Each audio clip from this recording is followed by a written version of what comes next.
Hi everyone, welcome to this Food Power Festival session on making cash first the default approach.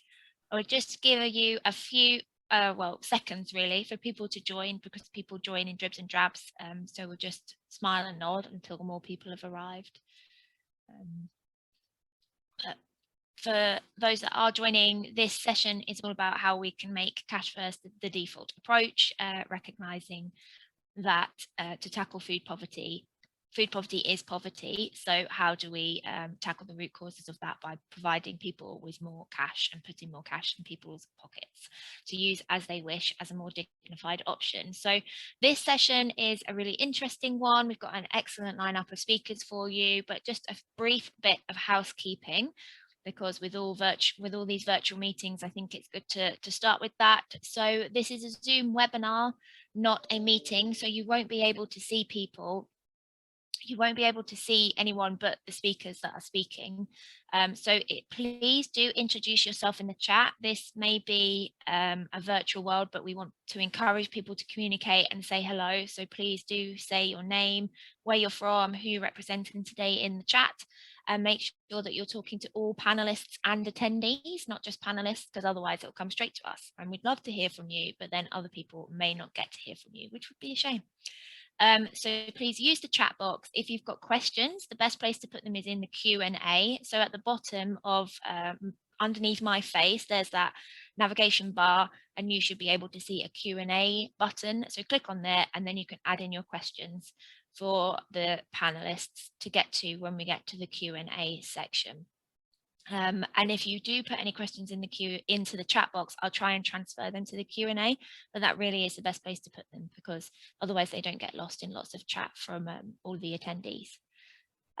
So we will be keeping to time. We've got quite a tight agenda here, but lots of interesting speakers for you. So I think that's probably it. Oh, closed captions will be, you should be able to see closed captions. If you can't, please, I actually can't see closed captions. I'm not sure. I think that will be fixed behind the scenes, but closed captions will be coming on board shortly. And just to flag that this session will be recorded. So we will share a recording of the session to all festival attendees next week, because we're going to do them all at once. And if you do require slides, then we recommend contacting the speakers directly.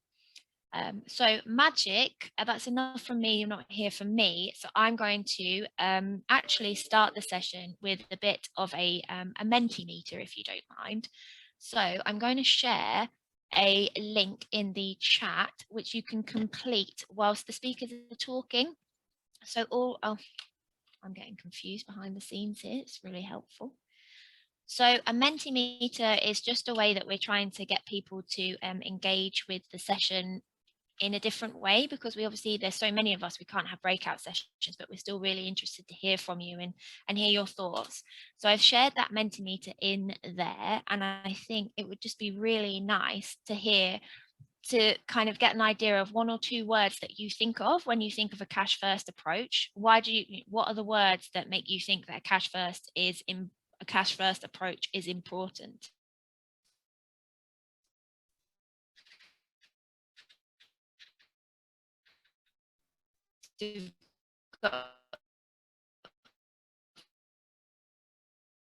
One thing that you should see with a cash first approach, and we'll come back to them at the end of the session and do another one also. So without further ado, I am going to hand over to Sabine Goodwin from the Independent Food Aid Network.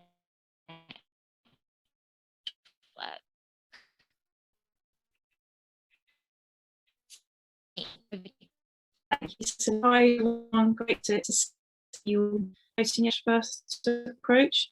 IFAN, the Independent Food Aid Network, is a network representing food aid providers operating across the whole of the UK, including over 500 independent food banks, and we're seeing increasing need going up and up and up, and all of our members would like to see the need for emergency food parcels reduced, and for people to have enough income in their pockets to be able to go to shops and afford to buy food for themselves. So I'm going to show my slides, if you wouldn't mind. Thank you very much. First approach matters. I'm sure many of you, you probably all know why it matters so much. But just to be really clear, cash first as a default option, or as a cash first approach to food insecurity, is fundamental in changing the pattern that is emerging of institutionalisation of food aid. So at IFAN, see the key factors in tackling poverty, having food insecurity, and increasing food bank use as being income-based solutions, so accessible crisis grants, timely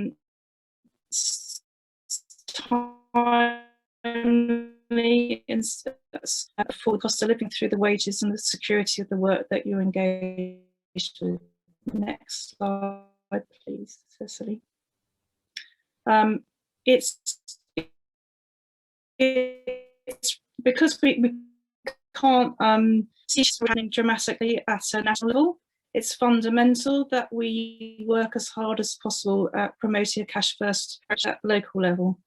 And the way that we can do this and make sure that cash first is a local default option is by supporting people facing financial crisis in accessing local advice and support for income-based solutions rather than emergency food, promoting the accessibility of local authority crisis grants, because they most definitely reduce the need for food aid. They're not always available, but in our view and from our perspective, if they were, that would definitely reduce the need for the support of our members. And using income-based solutions at a local level, we firmly believe will help drive change at a national level. Will drive the cash first approach to food insecurity that we'd like to see across the UK. Next slide, please, Cecily. At the moment, we're working on supporting the co-development of cash first referral leaflets, both in Scotland and England. Started in Scotland in the summer of last year, working with Nourish Scotland, based on learning from the Menu for Change project, particularly work in Dundee. And the premise behind these leaflets is to help people find available advice or support to access any existing financial entitlements and to maximise their income wherever possible and reduce the need for emergency food aid. Next slide, please, Cecily. The way it's laid out is been developed over time and consulted on in various ways. I mean, a brilliant piece of work that Menu for Change has done in putting these leaflets together. The options available to people facing crisis are listed, connected to the problems that they might face. You might want to spend time looking at this more carefully, but basically you can see the step 1 links step 2 and the options that might help someone facing financial crisis. Next slide, please, Cecily. And step 3 is where the information that is locally sourced is listed, and all of them will directly help people with the options in step 2. And then there's other support options listed as well. Next slide, please, Cecily. In Glasgow, we've produced a larger format so that we could incorporate the level of support that's available in such a large area. Next slide, please, Cecily. And so how does it work in terms of co-developing and working together to develop the cash first referral leaflets? Usually we're working with local authority teams. Key is working with advice providers, food aid providers, and any local charities who are supporting people in a particular local authority. And working together, we ensure that all of the information that we include is accurate, that people can be, that the numbers can be reached within 24 to 48 hours if possible, that the main services included in step 3 provide direct help for at least one option and can support a range of people. And we work together to make sure the leaflets are disseminated as far and wide as possible. Sometimes it's important to have translations put together, which we're able to do. And all sorts of brilliant conversations are emerging from working together on these leaflets. and other sort of avenues in terms of supporting their reach. So in Highland, the stakeholder group has developed a training resource, which is now being shared with other local authority stakeholder groups. And we've also run a virtual launch event for the leaflet in Glasgow that other groups are planning to replicate as they publish their leaflet. Next slide, please, Cecily.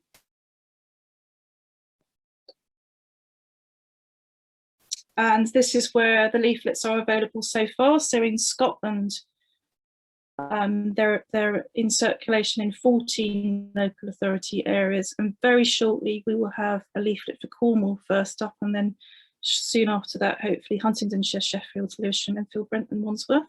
And then you can see that the work is ongoing in the other areas, these other areas in England. And we've also just been given some funding by the Scottish Government to extend our work in Scotland. So we'll be working in another 8 to 10 local authorities in Scotland and widening the reach of the leaflets in the existing 15 local authorities in Scotland that have already been covered so far.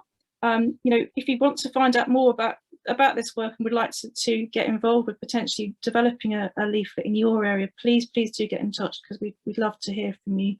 We are also having conversations possibly about the possibility of developing a leaflet in Swansea and in Northern Ireland as well. So we're open to hearing from you, and we'd love to work on this, because we firmly believe that it's a very good way of, number one, supporting people. Do you want to end the slides now, Cecily? Thank you so much. It's a very good way of supporting people to reduce the need for food aid, but also in having the conversations at a local level about how we see the future, and how fundamental it is that people have income-based solutions at their fingertips, rather than perpetuating the normalisation of emergency food aid. Thank you, Cecily. That's all from me, I think. Fantastic. Thanks so much, Sabine. I'm sure there's going to be a lot of questions about that work when we get that far. So please, if you do have questions, put them in the Q&A. Next up, we have Fiona Steele from Good Food Oxford. Thanks, Cecily, and hello everyone. Thank you for joining us today. I'm going to just give you a bit of a whistle-stop tour of some of the projects that we have been running in Oxfordshire that have tried to promote this cash-first approach, and just give you some sort of real practical things around what we have done and what's worked for us. So I'm just going to share my slides.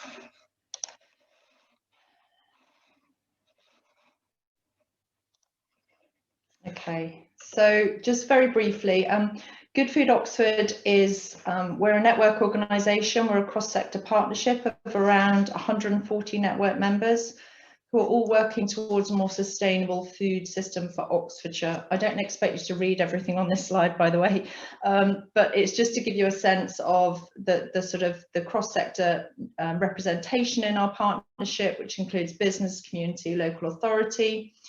And all of our members have signed our charter, the Oxford Good Food Charter, which where they pledge actions that will improve our system to make it good for the planet, good for people and good for communities. We're also one of the sustainable food places across part of the national network of around 60 organisations across the country. And we are currently working towards a county-wide bid for our bronze. Oxford City already has its bronze award. For those of you who aren't aware of that one of the key pillars within the Sustainable Food Places Award is tackling food poverty and ensuring healthy food for all. And as part of that, we've done quite a bit of work with Food Power over the last few years. And it's these projects that I wanted to really talk to you about today. So we've done a number of different things where we've tried to underpin our approach to food poverty with a cash first approach. So the Oxford Living Wage campaign, our report on life on the living wage, food poverty training, and some work around free school meals. I'm just going to talk you through those. So the Oxford Living Wage campaign, Good Food Oxford, we were sort of quite instrumental in getting this started, and the main area in which we sort of contributed to promoting this campaign was we, in partnership with Oxford City Council and Oxford University, Good Food Oxford prepared a report called Life on the Living Wage. And it was looking at the affordability of the Eat Well diet in Oxford, which is a very high cost city. So essentially estimated at 95% of the cost of living in London. So what we looked at were the fixed living costs in Oxford, such as rent, council tax, utilities, transport, and then looked at what would be left over for non-fixed costs, such as food, social and cultural budgets. And essentially what we found was that for people on the national living wage, they'd only have £25.97 available for food, compared with what was the recommended amount of £44.72 as determined by the minimum income standard. So that's only 62% of the recommended food budget. So then what we see is that the shortfall is either made up from people's social and cultural budget, and if they start eating into that, there's obviously problems of isolation, mental health issues, or through compromising the amount spent on food.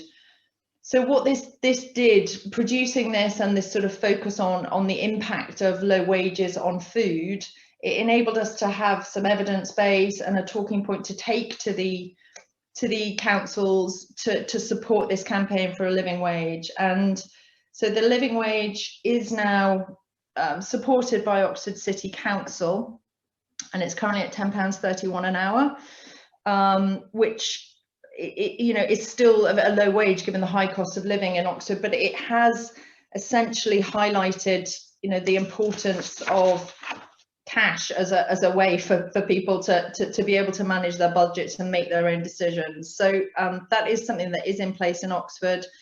The council, they've got behind this living wage campaign, and then we do see that feeding through into other areas of their work. So some of the grants that they issued over the last year were just sort of cash, very easy cash grants. And they have also supported infrastructure and finance around community larders to improve access to affordable food. So I guess, just the sort of this approach of trying to promote this cash first approach has started a conversation in Oxford that people are taking on board. And yeah, there's always more work to be done, but there has been some progress there. The second way in which with our Food Power grants, so we have used some of that to help food poverty training for frontline professionals and volunteers. And essentially the way in which we've really approached this using the dignity principles from Nourish Scotland, which we've actually Sabine already mentioned. And for us, they really underpin this idea of people having their own control of their own budgets. And through this training rooted in these principles, these frontline professionals wanted to just start to understand the importance of cash first as a way to support dignity and choice. And our post-training evaluation showed that people really did feel that they felt a greater sense of how they might support people with food poverty afterwards. So they, their confidence in their ability to do that did increase after the training, and a lot of the feedback did sort of really reflect on these dignity principles and how important that was within it. So we're hopeful that through that sort of training and that messaging to frontline professionals, that this message of cash first does start to filter through. The other piece of work that we were aiming to do at the start of COVID was around free school meals, and this we really wanted to take this Just Change campaign, which was something that was started in Tyne and Wear, and essentially what the campaign ensures is that children can roll over any unspent free school meal budget to other days, so that the child then has control of their own budget to buy a breakfast if they want, or a lunch, because currently this typically goes back to the caterer, with an estimated cost of £65 million a year is lost to children in unspent free school meal budget. So we thought this would be a really great thing to really sort of promote that control, that dignity of people having their own budgets. What we realised, it actually wasn't that easy, particularly with COVID. Sorry, just 1 minute. Yeah, okay. So I mean, all I'm saying, and this is, it was a lovely idea, and we are still working on it. But capacity of schools to do this, the complexity around decision making and contracts has made this a difficult one. So essentially, what we're doing now is trying to get a better understanding of a baseline in Oxfordshire.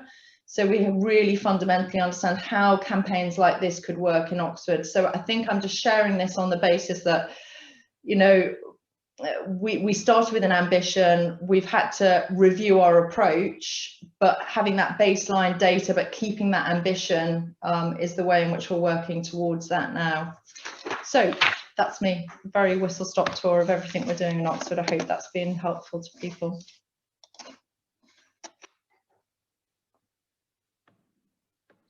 I'm not talking. Really helpful. The chat box is kicking off, and I'm seeing questions and answers questions coming in for you to answer later. So thank you very much, Fiona. Okay, next up we've got Norma Matheson from Moray Council. Hi all. Yeah, I'm Norma Matheson from Moray Council. I'm the benefits manager in the council, and my services that I manage cover quite a range of benefit services, but also money advice. And what I was wanting to speak to you about today is about a scheme that we developed last summer at the start of COVID, which we called the Flexible Food Fund. And something that's kind of we developed in-house, so I suppose our scheme is unique to Moray. So the Flexible Food Fund, sorry, I haven't got any slides for anybody, but certainly I can provide information on this if anybody needs some. The Flexible Food Fund, as we called it, was developed in Moray to support households experiencing financial insecurity during the COVID outbreak.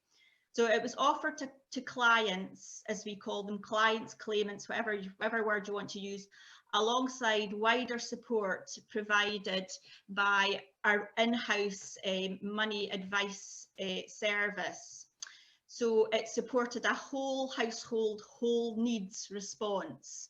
So giving consideration to other essentials that may be required within the household, and providing additional support through other schemes such as the Scottish Welfare Fund and something that we had in Moray called the Moray Emergency Relief Fund.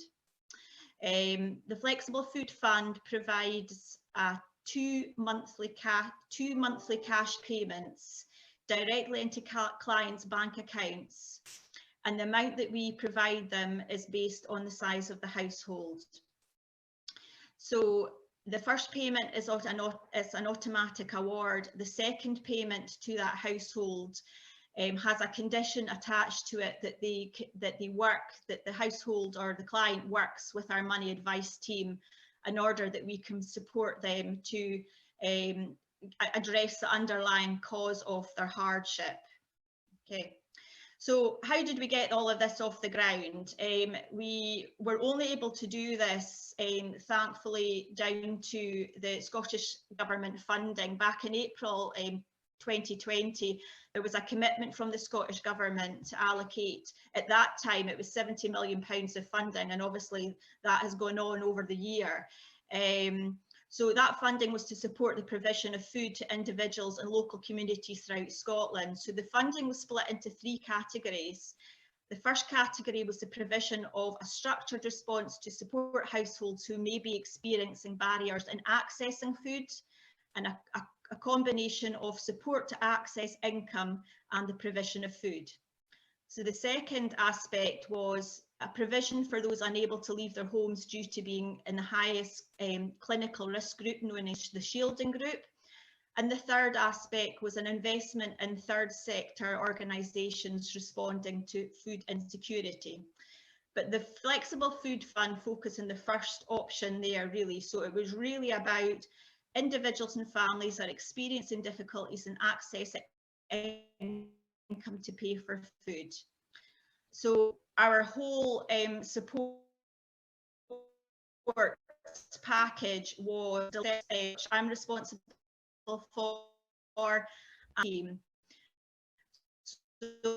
So not only were we able to provide people the payment lower their costs, we were able to work to offer them services such as income maximisation, welfare benefits support as well, you know, appealing against any disability benefits, money advice, you know, working with them with statutory and non-statutory, you know, that we were dealing with was getting all the help and support of different aspects going on in people's lives. So we were able to signpost people to wider areas of support, you know, such as issues with housing or mental health. And often we were getting referrals from our other support services as well, who were referring their clients to our service so that they could get a cash payment, and also our money advice team able to help support them to tackle their financial hardship. How we went, the eligibility criteria in terms of the flexible food fund, we looked at, because obviously we didn't have a bottomless pit of money, certain types of people receiving certain types of benefits, or if we thought that they had an underlying entitlement to a certain type of benefit. So you're talking about means tested benefits, housing benefit, universal credit, tax credits as well, and also not just these means tested benefits, but also benefits that actually establish a relevant status, such as, you know, of unemployment. So that would be job seekers allowance, so a status of illness or disability such as employment support allowance, even statutory sick pay from an employer. We are trying to provide the holistic support that the Scottish Government wanted us to do by using this funding. And we were really speaking to the people who were really struggling to make ends meet, and obviously because, or you know, their benefits had changed, and people were really struggling to know what to do. So we went to say people's bank accounts. Over the last year, we have been able to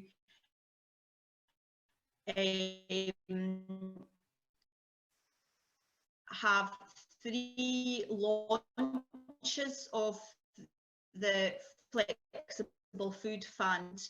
We've been unable to have a seamless service, and we have had to stop and start it 3 times. That's really been around more money, we were able to start it again. So we had it over the summertime of last year. We opened it up over the winter time as well, and we have just opened it up again for this summertime. At the start of May, we have reopened the scheme in Murray. Each time we've opened it up in Murray, we have had around, well, it's actually been more than 700 people, either individuals or families, approach us for this type of support. And each time we have spent in the region of £250,000 of the Scottish Government funding. And really the success of the scheme has been down to the fact that, you know, that we are a council service, we have an infrastructure that we are able to pay money directly into people's bank accounts. You have a payment session, we have benefit and money advice services within the council as well, that we're already doing this. 30-second warning. Sorry, 30-second warning. Services that we already have in the council, that we're already operating and already providing benefits advice.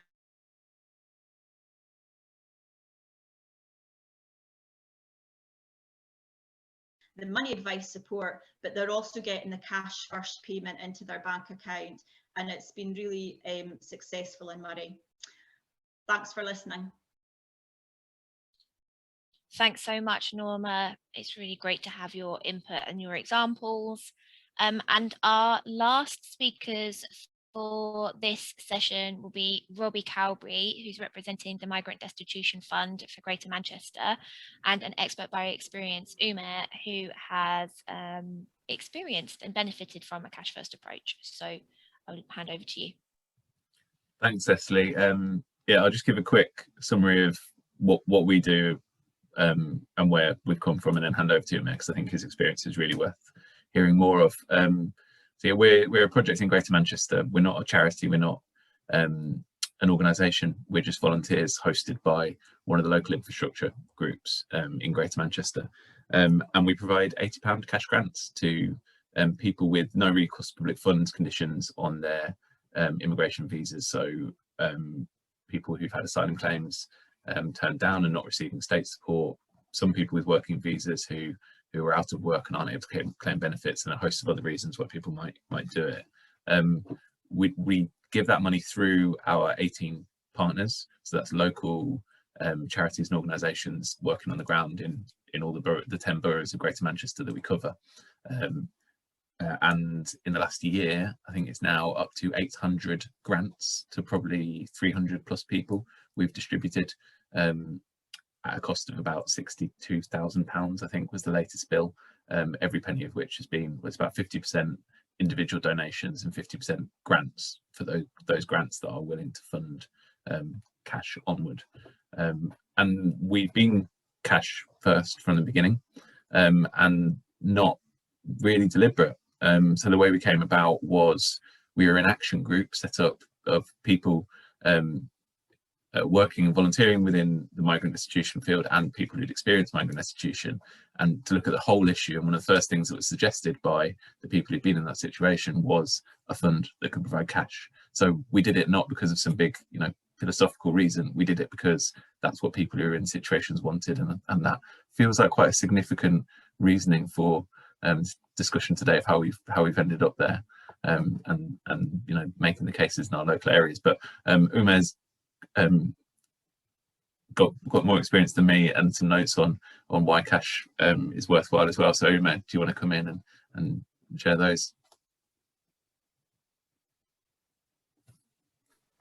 Good afternoon, everybody. Thank you for letting me speak, and thank you very much, Robert, for handing it over to me.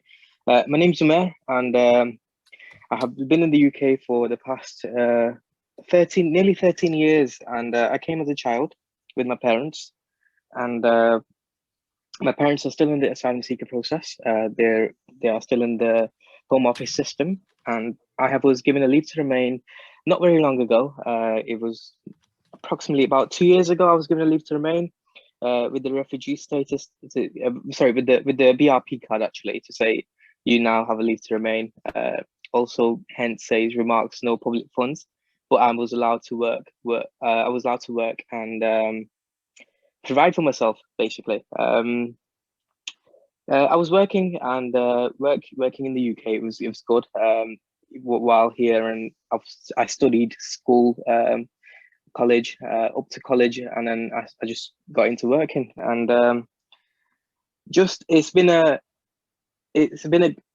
I wouldn't say it's been the best of times, but my family has struggled, and since being in the UK, it's been a real setback for the development stage of with my parents, and having the aim to have the bright future and having the safety of being in the UK, and then being in the UK has given the opportunity to be able to, has opened doors for me. I've studied here, and being able to be educated and going into work, and going into work and being able to support my family. Due to COVID-19, I lost my job, and since losing my job, it's put me, hitting rock bottom again. I was slowly climbing up the ladder. I was an e-commerce executive. I edited content, and I worked for a clothing brand, fast fashion industries. So I worked for various clothing brands, such as PLT, Pretty Little Things, and also I Saw It First, and JD Sports. Working from JD Sports and into PLT, and then working from I Saw It First, I was just recently not very recently, I've lost my job about 2 years ago. I've applied similar jobs. I've also applied for other jobs, but just because of COVID-19, it has been very difficult. As destitution funds has been a massive help, even though it's not like the biggest of amount, but £80 goes a long way. Such as things like being able to, it's not the biggest thing is not about food. It's things like being able to afford public transport, having that social freedom, and the security of being able to have cash in your pocket. It could be such a small things like getting a haircut with that money, or being able to, even my parents could have an emergency and say, oh, can I borrow some money for like £10 for a taxi or something. It's that security of having freedom with that cash flow, of even £80. It just goes a long way to show that every basically little helps. Further, it's just, again, I think the work the destitution funds are doing is doing a massive help for people like me, and there are many people out there that are approaching services that are connected to destitution funds, and then being able to access the funding that is available. But I really do think that it is a lot more helpful than the £80 just goes a very long way. And yeah, definitely think that the funding has it's not help, it's helped in a way to like support my family as well, not just for me. So yeah, thank you very much for listening, and yeah, thank you. Thank you so much, Umar. I think it's very important that we kind of have the lived experience perspective so we can understand the impact of cash first approaches. So thank you so much for sharing. Before we move into the Q&A, I'm just going to move us back to the Mentimeter so you can share any final words that you have to kind of show the importance of the cash first approach. I'll share them, and then we'll also have a second question, and then we'll do the Q&A whilst you're responding to Mentimeter as well. So I'm just going to share my screen so you can see the different words that we've got so far. Bear with me. So when asked, why do you think a cash first approach is important, and kind of what are the words that stand out to you? Some of it, well, you can clearly see that dignity, because it's the biggest and the boldest, is the word that's been said the most. There's also choice, it's a safety net, it's independence, it's all the things that Umar has just talked about. It's having the agency, promoting independence, it's a more dignified option, it can be more culturally appropriate. People are able to use that money to do things that they want to do, and it's more appropriate for their own livelihoods. It's more sustainable. And I think there's one in here, I've seen one in here about it being the future. And I think that's a really important point, because obviously this session is all about how we make cash first the default approach. And ultimately, this is where I think many people want to be moving. So it's all the work that the presenters are doing that are helping make that happen. And I think there's a few questions in the Q&A that can delve into that a bit more. So I'm just going to stop sharing there, but if you'd like to take a picture, or if that's of importance to you, then please do so now. Feel free to screen grab. But thank you very much for your thoughts there. Okay, I'm stopping sharing. And then I think the next question should appear now when you click on that link on Mentimeter. So I'll just share it again, and then you should be able to see that second question. So I'll move to the Q&A, and then we'll come back to that Mentimeter afterwards. But whilst we're doing the questions, please do put in your responses to the question, which is what is needed to make cash first the default option in your area. So kind of what are the challenges that you're facing, and we can then maybe see if there's any comments from the panelists about that once you've had a chance to answer. So there are a number of questions in the chat box, and I think, if you don't mind, I've just got a few that I thought would be quite helpful to just ask for kind of broader context of what everyone has shared. So you've all talked about kind of bringing people on board with the cash first approach. And I think I'd really like to hear a bit more about the main challenges you faced in bringing people on board with this approach, and what advice you would have for other alliances to overcome these. So Sabine, as you went first, I'll come back to you, and anyone else feel free to answer. So in terms of the challenges, I think it's becoming more and more normal for the food bank to be the first port of call when someone's facing a financial crisis, and changing that direction of travel really needs quite a lot of discussion and getting to the bottom of why that's happened, and how how we can change that at a local level. And the one of the great benefits of the process of co-developing these leaflets has been able to have those conversations. And I think if we can manage to have that kind of sometimes challenging conversation more and more, that will be incredibly helpful. Resource is obviously a challenge, because often people are so busy firefighting in terms of supporting people in the here and now, and local authorities don't necessarily have they don't necessarily have the funding to be able to provide the support that they might like to in terms of cash payments.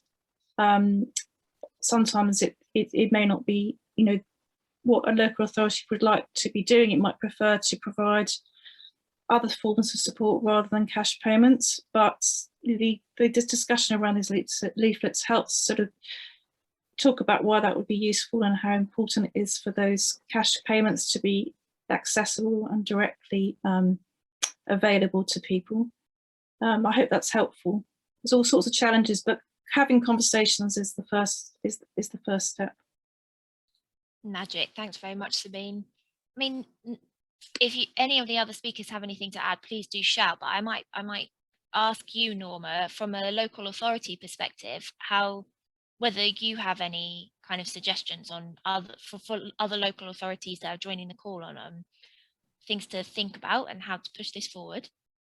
Yeah, I mean, it's not what we do with the Flexible Food Fund. As I say, it's been very successful in Moray, and it has certainly managed to support people over this last year, combined with the wider support that we're able to offer. But in terms from a local authority point of view, it's not an easy task making it all happen behind the scenes. And as I say, every time we've launched the fund, we've had 700 people approaching us looking for payments, and we're making 2 monthly payments, so that's 1,400 payments. And that's each time we launch the scheme, and this is us into launching it for the 3rd time over the last year. So you have to have an infrastructure there which allows you to actually collect that type of data from somebody, their bank account details. You've got GDPR to think about as well, the handling that information, and you need the infrastructure there that's going to be able to make those payments into somebody's bank accounts. Fortunately, local authorities tend to have that infrastructure. What they might not have, though, is the wider support, because each local authority has different, different setups when it comes to money advice services. Most local authorities will have, well, every local authority should have its own in-house benefit services in terms of housing benefit, council tax reduction, crisis grants, free school meals. They will all exist, I expect, in all local authorities, but not all local authorities have money advice services because they're non-statutory services. And often is the case when budgets are tight within local authorities, the first things that actually go are the non-statutory services. And Murray, we fought tooth and nail to retain ours, but we were only able to do that because we relied on EU funding to preserve our money advice services. Now, that doesn't come without its own challenges, but that's really how, that's just was the situation in Murray, that, you know, that we did have a robust money advice service already in place, already dealing with increasing poverty and child poverty before the COVID, you know, came along and made everything, you know, 100 times worse. So yeah, managing something like the Flexible Food Fund is a challenge in itself for anybody working within a local authority. But the results, you know, do pay dividends in terms of supporting people, and we've had some really great feedback from people from doing that. And we're not doing that on our own. Obviously, we're relying on, we've got the wider support there, but we've got a network. We work very hard in Murray to have a network of wider support with our colleagues, and such as our local food banks, you know, and fuel poverty and lots of different things that we deal with. We have a good network there, and we try to work as closely together as well. So yes, it is a big challenge. But not impossible, as you've shown. So thanks very much, Norma. It's not impossible, but if you're trying to have that wider support that's connected to a payment, which I feel is very important, to have that, it's not just about, you know, giving people a payment. It's very important for them to have, you know, that cash payment into their bank account for all of the reasons that came up on the Mentimeter, you know, there. That is, you know, absolutely vitally important to that individual or household. But the underlying support that they need to try and hopefully get their money back on track as much as possible, you know, that's really as important as anything else. And I say not all local authorities do have that in-house, and some local authorities have got to rely on likes of, there may be local citizens' advice to provide that wider support. And then you're opening up doors about their capacity, because they're not a local authority organisation. You're then relying on a third sector organisation and their capacity to be able to do that for you. Okay, well, it's complex stuff. Thanks very much, Norma.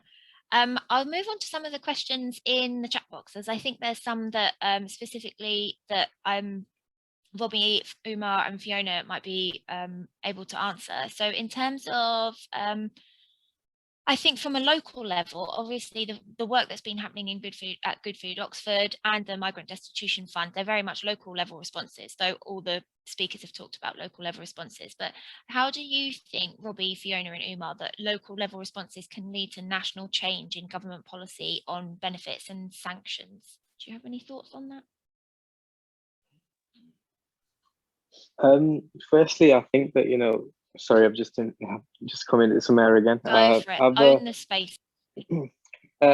Firstly, I think, you know, giving people a leave to remain, it is fantastic news for a lot of people, and, you know, having that freedom of being able to, you know, work and provide for their own families, and well, at the same time, there's people out there that just do not know the language, and the language barrier becomes a bit more difficult, and getting jobs out there, it becomes a challenge. And sometimes just having that recourse to no public funds lifted off their BRP cards, that provides them a lot more support and a lot more facilities out there, such as housing benefit and things like, you know, being able to apply for a council property. It's a small things that people can benefit from, not having that little thing written on their BRP cards. But again, it's just an approach, and I'm sure there's a petition out there that people signing. But it's that personally, I think that needs to be taken up in their local authorities and then getting that changed. To add to that, though, what we're responding to is fortunately in some ways a niche issue. Like there aren't many migrants in the UK, certainly not migrants with no recourse to public funds. It really affects people massively when they do. So what we're talking about is quite a simple legal change if the government wanted to do it. So for us, it is about more people more broadly understanding that these situations exist for people and how they massively affect people's lives.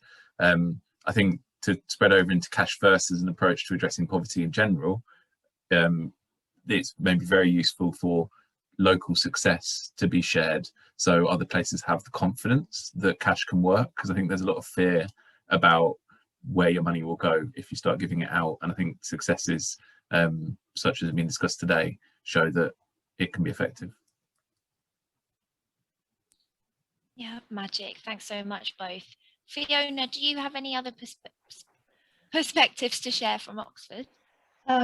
Yeah, I mean, I would completely agree with Robbie there that the councils are really keen to know what's worked in other places, and I know that they regularly speak to other places to see what happens. So you know, anything that you can do and then demonstrate worked does get shared around. We're trying that approach with we're refreshing our food poverty action plan at the moment, and we're trying to draw in examples of, you know, a lot of the stuff from Food Power about what's worked in other areas, and that really is quite compelling. So if we can build that, you know, at a local level, share what other areas have done, you know, gradually but slowly, I think it does filter up to bigger decision makers. Yeah, thank you very much. Sabine and Norma, I know that you both work at a local level, but Sabine especially, you do quite a lot of national campaigning. So is there anything that you want to add there? Other than, you know, we need to be speaking about it as much as possible. And, you know, I think Fiona's right. If we, you know, when we share examples of where the process has happened for cash first is working, that seems to work really well, and people are, you know, really ready at this moment to be listening to these ideas about a cash first approach. There's a window of opportunity now over the next few months, I think, where, you know, people are really open to hearing about cash first approaches, and, you know, if we could work a lot more, I'd be really pleased, because it's like pushing out an open door in a lot of areas, to be honest. I hope that's helpful. Yeah, and that's good for people to know as well, because with the local food poverty alliances, if cash first isn't currently being developed, it doesn't mean that there's not support for that at a local authority level and that more can't be done there. So there's open doors, we just need to find them and be bold. Absolutely. Okay, fantastic. Thanks so much all. There is one more question. Just a reminder, read that Mentimeter. If you've not done it, please do so. I think we've got time for one more question. We'll run through this Mentimeter and then we'll say goodbye. I think in terms of questions, I think the next one would be, this is a quite nice one. So they're all nice ones, may I add, but we're just limited for time. So how can cash first initiatives and nutrition education programs, such as affordable healthy cooking skills, work hand in hand? Does anyone want to take that?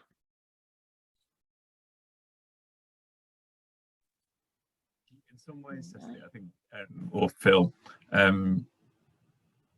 it's from our point of view, one thing that works is the same answer to the one I've given written. Local partners are really useful for that. So the Migrant Distribution Fund doesn't give cash directly to people, it gives it to partners who then dish out the cash, and that helps get into lots of local areas. So we're in an urban area, so I couldn't tell you about a much bigger remit, but that works for us and that helps operationally. Thanks, Robbie. Any other responses there? Fine, if not, we'll go to the Mentimeter. I would just add, I mean, I would just bring people back to these dignity principles on this, because one of the things I often hear around, oh, people don't know how to cook, therefore we need to teach them how to cook. And that sort of is at odds with that sense of giving people the, you know, autonomy and control over their things. So I think there's work for us to do to ensure that sort of dignity approach is embedded through a cash first approach and within that sort of cooking programs. You know, clearly they can work together, but it's about how they're presented from that perspective. Yeah, thanks very much, Fiona. It's always good to go back to the dignity principles, and we can share a link to the dignity principles from Nourish in the chat box as well, because they are incredibly useful and should really be used as much as possible where possible.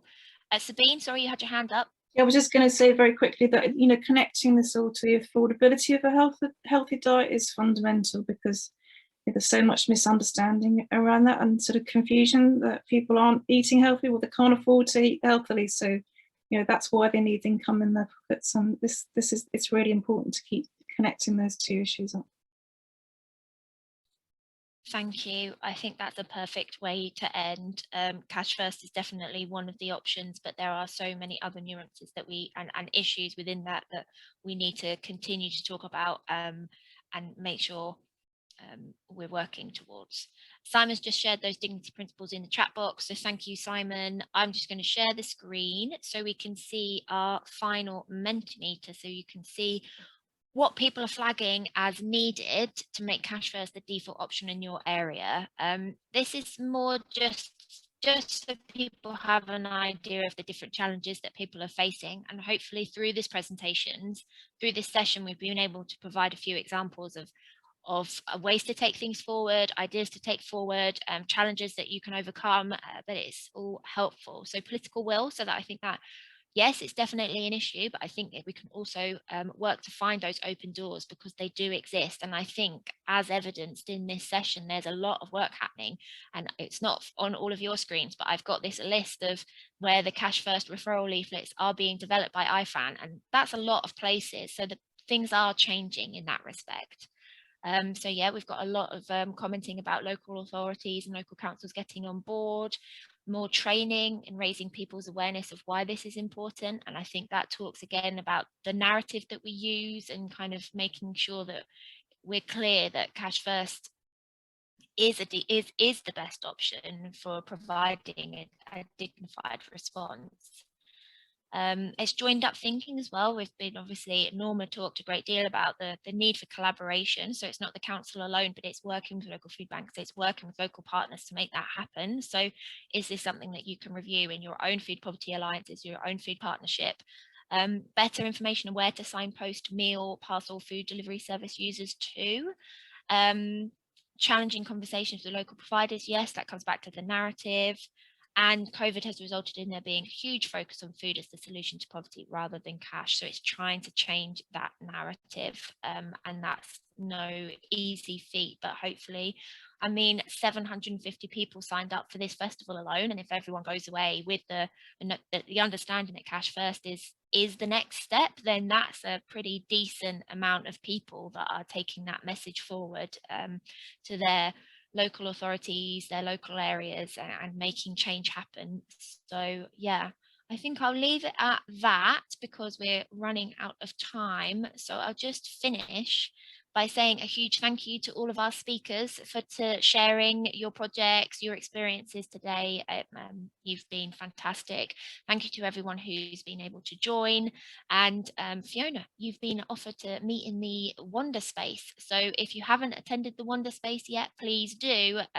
It's our online networking area, and it's open all the time. So if you do want to continue discussions after this session, then that's the place to go. And the link to that should be in the email you received from Eventbrite this morning, and maybe in the chat box here as well. So thank you again. I'll let you go and enjoy the rest of your days, and enjoy the rest of the festival. Bye.